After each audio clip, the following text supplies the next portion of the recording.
तो आज की इस वीडियो के अंदर हम cosmic king Thor comic series के फोर्थ पार्ट को एक्सप्लेन करेंगे, जो कि इस कॉमिक सीरीज का फाइनल पार्ट भी है। इससे पहले हम इस कॉमिक सीरीज के 3 और पार्ट्स को एक्सप्लेन कर चुके हैं, और अगर आपने उन तीनों पार्ट्स को अभी तक नहीं देखा है तो पहले आप उन तीनों पार्ट्स को देख लीजिए, ताकि आपको ये स्टोरी बिल्कुल अच्छे से समझ में आ जाए। उन वीडियोस का लिंक डिस्क्रिप्शन में है। लेकिन अगर आपने पहले के तीनों पार्ट्स देख रखे हैं तो फिर आप बिना किसी दिक्कत के इस वीडियो को कंटिन्यू कर सकते हैं। तो अगर चैनल पर कहीं से भी नए हो तो इस चैनल को सब्सक्राइब जरूर कर लेना, और सब्सक्राइब बटन के बगल के बेल आइकन को भी ऑल पर सेट कर लेना, ताकि जब भी हम कोई नई वीडियो अपलोड करें तो आप तक उस वीडियो का नोटिफिकेशन सबसे पहले पहुंच सके। इसके साथ ही अगर आपको हमारी ये वीडियो पसंद आती है तो आप इस वीडियो को लाइक करके हमारा हौसला भी जरूर बढ़ाएं, और ये वीडियो देखकर इस वीडियो में कोई भी बात अच्छी लगे या कोई बात बुरी भी लगे तो उस बारे में भी कमेंट्स के अंदर मेंशन जरूर करना। वीडियो को लाइक जरूर करना। एम करते हैं 3000 लाइक्स का। एम छोटा सा है तो जल्दी से पूरा कर दो, और अगर लाइक कर दिया है तो फिर आओ यार वीडियो को स्टार्ट करते हैं।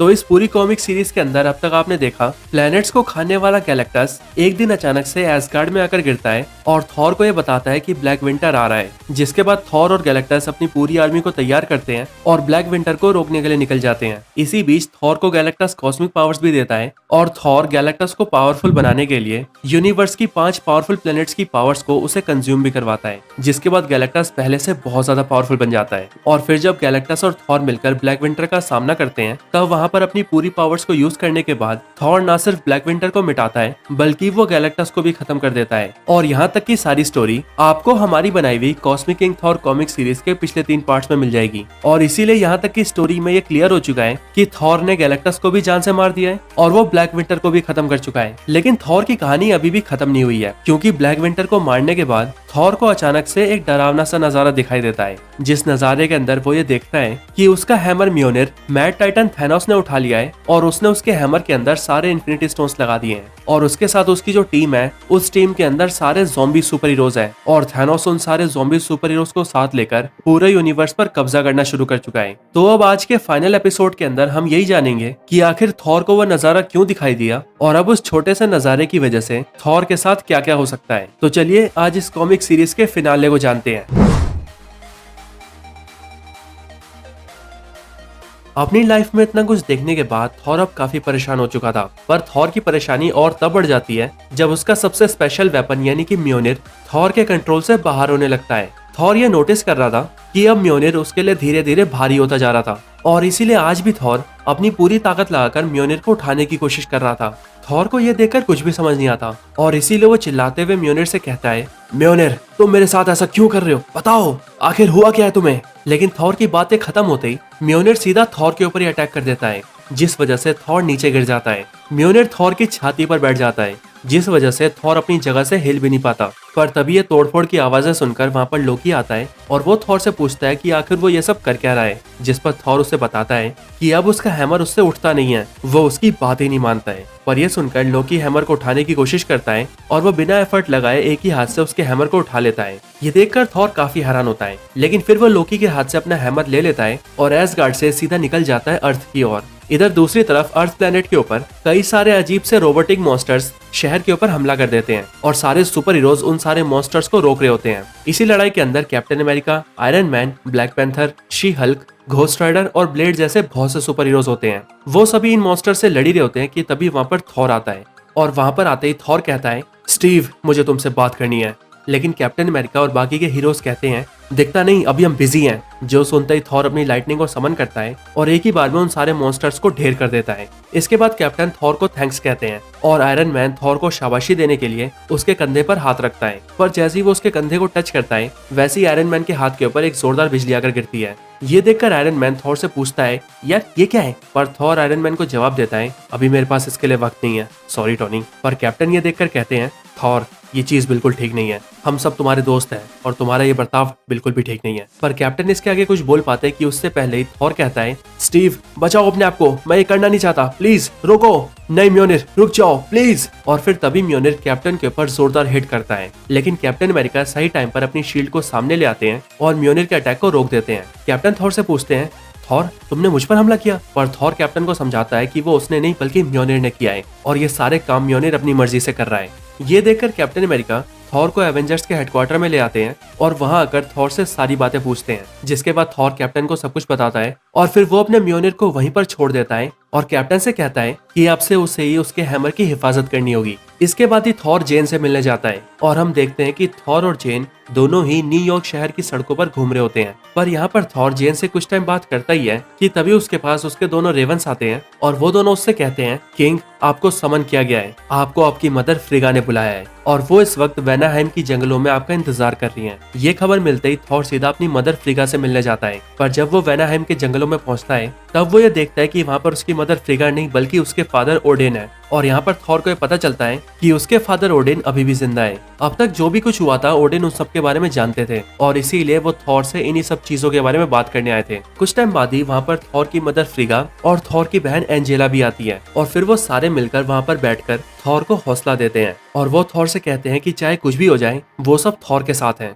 बातचीत के दौरान ही थॉर को कैप्टन का फोन आता है और फिर जैसे ही थॉर कैप्टन का फोन उठाता है वैसे ही कैप्टन उसे बताते हैं कि उसका म्योनिर जो कि एवेंजर्स हेडक्वार्टर के अंदर काफी सिक्योरिटी में रखा हुआ था वो कल रात को अचानक से ही गायब हो चुका है और कैप्टन के साथ साथ बाकी सारे एवेंजर्स भी इस बात को लेकर परेशान है कि जिस वेपन को थॉर और कैप्टन के अलावा और कोई उठा भी नहीं सकता उसे आखिर वहाँ से लेकर कौन गया है। ये खबर सुनकर थॉर काफी परेशान हो जाता है और इसीलिए वो उस जगह से सीधा एसगार्ड जाता है और एसगार्ड पहुंचते ही वो लेडी सिफ से कहता है, सिफ, किसी ने मेरे हैमर को चुरा लिया है और इसीलिए मैं चाहता हूँ कि तुम अपनी आंखों से देखो और ये पता लगाकर मुझे ये बताओ कि मेरा हैमर अभी किसके पास है। पर लेडी सिफ थॉर को जवाब देती है कि ऐसा पहली बार हो रहा है थॉर कि मैं ये जान नहीं पा रही हूँ कि म्योनिर अभी कहाँ पर है। इसके ठीक बाद ही थॉर अपने फादर ओडिन के पास जाता है। ओडिन इस टाइम पर एक वॉरियर के साथ फाइट कर रहे होते हैं और ये सब करके अपने आप को एंटरटेन कर रहे होते हैं, लेकिन तभी थॉर वहाँ पर पहुँचता है और वो अपने फादर को अपने साथ चलने के लिए कहता है। थॉर ओडिन से कहता है कि उसे किसी भी हालत में ये पता लगाना है कि उसका हैमर म्योनिर अभी कहाँ पर है और फिर इसीलिए जानते ही ओडिन थॉर को लेकर सीधा नेडाविलर जाते हैं। नेडाविलर पहुंचने के बाद ओडिन और थॉर नेडाविलर के बोनो के पास जाते हैं पर रास्ते में ही थॉर ओडिन से पूछता है कि आखिर वो लोग नेडाविलर क्यों आए हैं, जिस पर ओडिन थॉर को बताते हैं कि म्योनिर को नेडाविलर के बोनो ने क्रिएट किया है और ये बोने जिस भी वेपन को क्रिएट करते हैं ये उन्हें बड़ी आसानी से ट्रेस कर सकते हैं। इनके अंदर ऐसी कमाल की ताकत है, तो चलो हम इनकी मदद लेंगे। पर जैसे ही ओडिन और थॉर नेडाविलर के बोनो के पास पहुंचते हैं वैसे ही वो लोग देखते हैं कि वहाँ के सारे बोने मर चुके हैं और किसी ने उस पूरी जगह को डिस्ट्रॉय कर दिया है। ये सब देखकर थॉर को कुछ भी समझ नहीं आता पर थॉर के फादर ओडिन उसे बताते हैं कि जिसके पास भी अभी तुम्हारा म्योनिर है ये सब उसी ने किया है, उसने इस पूरी जगह को बर्बाद कर दिया है। ओडिन और थॉर आपस में बात कर ही रहे होते हैं कि तभी वो दोनों देखते हैं कि वो दोनों वहाँ से टेलीपोर्ट हो चुके हैं और वो अब सीधा पहुंच चुके हैं जोटनहाइम के अंदर। यहाँ आकर ओडिन थॉर को बताते हैं कि ये काम लोकी का है और उसने उन दोनों को यहाँ पर टेलीपोर्ट किया है। ये जानते ही थॉर लोकी को जोर से आवाज देता है, लोकी कहाँ पर हो तुम, सामने आओ। आवाज सुनकर लोकी उनके पास आता है और वो उन दोनों को बताता है कि मेरे किंगडम के सारे लोग मारे जा चुके हैं और इन सबको भी उसी ने मारा है जिसके पास तुम्हारा हैमर है, तो बताओ भाई ये काम किसका है। पर लोकी की ये सारी बातें सुनकर भी थॉर को कुछ भी समझ नहीं आता और वो लोकी से कहता है कि वो इस बारे में कुछ भी नहीं जानता। ये तीनों यहाँ पर बातें कर ही रहे होते हैं कि तभी लेडी सिफ थॉर से कम्युनिकेट करती है और वो थॉर को बताती है, थॉर तुम्हें देखना ही होगा, और ये बोलकर वो थॉर को अर्थ पर टेलीपोर्ट कर देती है, अर्थ पर न्यू एसगार्ड के अंदर। यहाँ आने के बाद थॉर ये देखता है कि किसी ने न्यू एसगार्ड को भी पूरी तरह से बर्बाद कर दिया है और वो कौन है ये तो पता नहीं, पर वो जो भी है वो अब तक नेडाविलर, जोटनहाइम और न्यू एसगार्ड को बर्बाद कर चुका है। अब ये सब देखकर थॉर के गुस्से की कोई सीमा नहीं रही और इसीलिए थॉर अपनी जगह पर खड़ा होता है और अपने पूरे गुस्से के साथ म्योनिर को पुकारता है, म्योनिर कहाँ पर हो तुम। थॉर के ऐसा बोलते ही कुछ ही पल में म्योनिर सीधा उड़ता हुआ थॉर के पास आ जाता है। म्योनिर को आता देखकर थॉर अपना हाथ आगे बढ़ाता है और थॉर ये सोचता है कि म्योनिर उसके हाथों में आएगा, लेकिन म्योनिर ऐसा नहीं करता। वो थॉर के हाथों में आने की बजाय सीधा थॉर के मुंह पे एक जोरदार अटैक करता है और इससे वहां पर एक जोरदार ब्लास्ट होता है। इसके बाद म्योनिर बिना रुके थॉर के ऊपर कई सारे अटैक्स करता है और फिर कई अटैक्स को झेलने के बाद थॉर चिल्लाते हुए कहता है, आखिर कौन हो तुम, सामने क्यों नहीं आते। और फिर थॉर के ऐसा बोलते ही म्योनिर थॉर के सामने आता है और उसके अंदर की ट्रैप्ड एंटिटी उससे बाहर आती है, जिस एंटिटी का नाम है गॉड टेम्पेस्ट। अब जो भी लोग मार्वल कॉमिक्स को फॉलो करते हैं उन्हें पता होगा कि लाखों साल पहले थॉर के फादर ओडिन ने इस गॉड टेम्पेस्ट नाम की एंटिटी को उरू मेटल के एक छोटे से टुकड़े के अंदर कैद कर दिया था, जिसके बाद उसी उरू मेटल के टुकड़े को लेकर नेडाविलर के बोनो ने थॉर के लिए म्योनिर को बनाया था, जिसका मतलब ये गॉड टेम्पेस्ट एंटिटी हमेशा से ही म्योनिर के अंदर रहा करती थी, पर इस बारे में अब तक थॉर भी नहीं जानता था। वो एंटिटी थॉर के सामने आकर थॉर से कहती है कि उसका नाम गॉड टेम्पेस्ट है और लाखों साल पहले उसके फादर ओडिन ने उसे इस हैमर के अंदर कैद कर दिया था और तब से लेकर अब तक उसके फादर ओडिन ने और उसने यानी कि थॉर ने सिर्फ इस हैमर को अपने फायदे के लिए यूज किया है। कभी भी ये नहीं समझा कि उसके अंदर एक एंटिटी कैद है। और फिर ये बोलते ही वो थॉर के ऊपर एक और बार अटैक करता है और थॉर के सीने पर बैठ जाता है। गॉड टेम्पेस्ट फिर से थॉर के पास आता है और वो थॉर से कहती है, तुम और मैं हजारों सालों से साथ थे थॉर, लेकिन इतने सालों के अंदर भी तुमने मेरी कभी परवाह नहीं की। तुमने हमेशा ही मुझे एक चीज की तरह इस्तेमाल किया, मानो मैं तुम्हारे लिए कोई खिलौना हूँ। तुम बहुत ही मतलबी देवता हो थॉर। ये सब सुनकर थॉर को काफी गुस्सा आता है और इसीलिए वो गॉड टेम्पेस्ट के ऊपर अटैक करने की कोशिश करता है, लेकिन काफी कोशिशों के बाद भी वो उसके ऊपर एक भी हमला नहीं कर पाता और गॉड टेम्पेस्ट थॉर को बहुत बुरी तरह से जख्मी कर देता है। इसके बाद गॉड टेम्पेस्ट म्योनिर को हाथ में उठाती है और वो थॉर के ऊपर एक और बार अटैक करने जाती है, पर इस बार म्योनिर के अटैक को ओडिन आकर रोक लेते हैं और वो थॉर को बचा लेते हैं। ओडिन को देखकर गॉड टेम्पेस्ट कहती है, ओह बूढ़े ओडिन, आओ, लगता है तुम भी यहाँ मरने आए हो। चलो आज तुम्हारे बेटे के साथ तुम्हें भी मारी दूंगी। पर गॉड टेम्पेस्ट कुछ कर पाती कि उससे पहले ही ओडिन जोर से कहते हैं, अभी जल्दी करो। और फिर तभी लेडी सिर्फ म्योनिर के ऊपर बायफ्रॉस्ट खोल देती है, जिससे म्योनिर वहां से टेलीपोर्ट होकर बहुत दूर चला जाता है।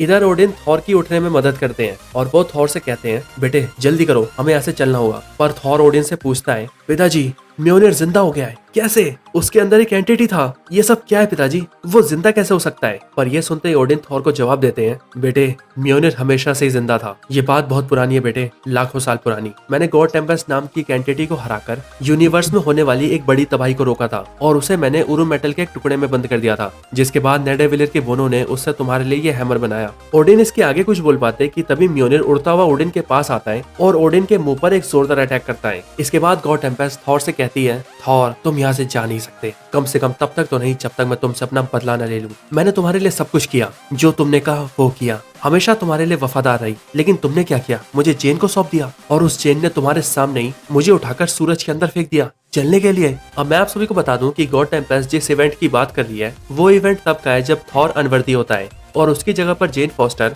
थॉर के म्योनिर को उठाकर माइटी थॉर बन जाती है, क्योंकि उसी टाइम के ऊपर एसगार्ड के ऊपर मैंगोग हमला कर देता है, जिसके रिस्पॉन्स में माइटी थॉर मैंगोग से फाइट करती है और मैंगोग को एसगार्ड की डिवाइन चेन से बांधकर उस चेन को म्योनिर में लपेट देती है और फिर वो म्योनिर को सन के अंदर फेंक देती है, जिसकी वजह से म्योनिर मैंगोग को लेकर सीधा सन के अंदर चला जाता है। यहाँ पर गॉड टेम्पेस्ट थॉर से आगे कहती है, उस सन के अंदर फेंके जाने के बाद मेरे साथ सिर्फ मैंगोग था और वहाँ पर हम सालों तक जलते रहे, लेकिन सालों तक एक साथ जलने के बाद हमने फैसला किया कि अब हमें एक हो जाना चाहिए और इसीलिए मैंगो की सोल मेरे साथ मर्ज हो गई और तब से मैंगो की स्पिरिट मेरे अंदर है। ये सुनते ही थॉर ये समझ जाता है कि गॉड टेम्पेस्ट ऐसा इसीलिए बिहेव कर रही है क्योंकि मैंगो की सोल ने इसके साथ मर्ज होने के बाद इसे अपनी तरह करप्ट कर दिया है। और आप सभी को तो ये पता ही होगा कि मैंगो के अंदर ओडिन और थॉर के लिए कितना ज्यादा गुस्सा था और वो इन दोनों का बहुत ही बड़ा दुश्मन था और इसीलिए मैंगो की वो दुश्मनी की भावना इस टाइम पर गॉड टेम्पेस्ट के अंदर है। इसके बाद ही गॉड टेम्पेस्ट थॉर के ऊपर अटैक करने जाती है, लेकिन तभी हम देखते हैं कि वहाँ पर थॉर के बहुत सारे दोस्त आ जाते हैं और उन्हें वहाँ पर लेडी सिर्फ बायफ्रॉस्ट के जरिए लाई होती है।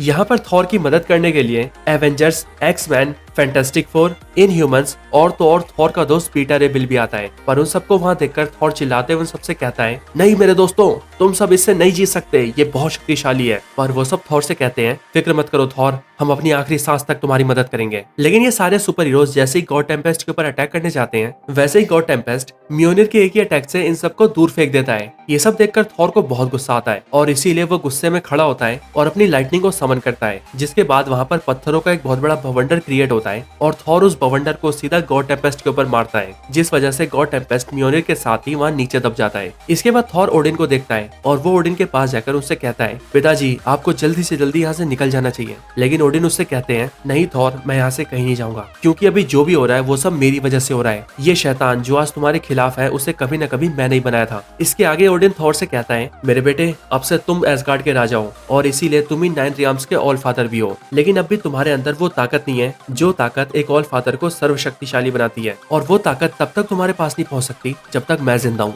और फिर ये बोलने के बाद ओडिन अपने आप का सेक्रीफाइस कर देते हैं और जाते जाते वो थॉर से कहते हैं, मेरे बेटे थॉर, अब मेरे बाद मेरा ओडिन फोर्स तुम्हारा है। और फिर ये बोलते ही ओडिन मर जाते हैं और उनकी सबसे बड़ी शक्ति यानी कि ओडिन फोर्स फोर्स अब थॉर के अंदर आ जाती है और वहाँ पर एक जोरदार लाइटनिंग चमकती है और फिर जैसे ही वो रोशनी हटती है वैसे ही हम ये देखते हैं कि थॉर अब ओडिन फोर्स का मालिक बन चुका है और उसकी बॉडी के ऊपर एक गोल्डन कलर का आर्मर आ चुका है और उसके हाथों में एक पावरफुल तलवार भी है। और फिर अपनी नई शक्तियों के साथ थॉर अपनी जगह के ऊपर खड़ा होता है और गॉड टेम्पेस्ट के ऊपर अटैक करने के लिए निकल जाता है। थॉर अपनी पूरी ताकत के साथ अपनी तलवार को लेकर सीधा गॉड टेम्पेस्ट के ऊपर मारता है, लेकिन जैसे उसकी तलवार गॉड टेम्पेस्ट से टकराती है वैसी वो तलवार पूरी तरह से टूट जाती है। ये देखते ही थॉर सीधा लेडी सिफ से कम्युनिकेट करता है और वो सिफ से कहता है, सिफ मुझे वो तलवार चाहिए, वो तलवार जो तुम्हारे हाथ में है, जल्दी करो। और फिर ये बोलते ही लेडी सिफ बायफ्रोस्ट को समन करके वो तलवार सीधा थॉर को भेज देती है और फिर अगले पल वो तलवार थॉर के हाथों में होती है। इसके बाद ही गॉड टेम्पेस्ट और थॉर के बीच एक और बार फाइट स्टार्ट होती है, पर कुछ टाइम लड़ने के बाद जैसे ही गॉड टेम्पेस्ट म्योनिर को लेकर थॉर के ऊपर अटैक करने जाता है वैसे ही थॉर उसके हाथों में रखे म्योनिर को पकड़ लेता है और उसके हाथों से म्योनिर को छीनकर म्योनिर को सीधा जमीन पर जोर से पटकता है, इतनी जोर से कि उसके इम्पैक्ट की वजह से म्योनिर के टुकड़े हो जाते हैं और थॉर का अब तक का सबसे प्यारा वेपन उसकी आंखों के सामने चकनाचूर होकर टूट जाता है। पर इसी के साथ गॉड टेम्पेस्ट का भी खात्मा होता है। इसके बाद ही थॉर की आंखों के सामने भी अंधेरा छा जाता है और वो अपनी जगह पर ही बेहोश हो जाता है। और फिर जब थॉर की आंखें खुलती है तो वो ये देखता है कि वो इस टाइम पर एसगार्ड में है और उसके सामने उसकी मदर फ्रीगा और उसकी बहन एंजेला है। वो दोनों थॉर को बताते हैं कि वो जीत चुका है, पर थॉर उन सबसे कहता है कि उसे पिताजी के जाने का बहुत दुख है। पर थॉर की फैमिली उससे कहती है कि ओडिन के जाने का दुख उन सबको भी है। इसके बाद थॉर की बहन एंजेला उसे अपने साथ वेपन्स के रूम में चलने के लिए कहती है और फिर जैसे ही थॉर वहाँ पहुँचता है वैसे ही वो ये देखता है कि उसके सामने उसका हैमर रखा है जिसे एंजेला ने अपने मैजिक से जोड़ दिया है। थॉर अपने हैमर को देखता है और वो एंजेला से कहता है, वाह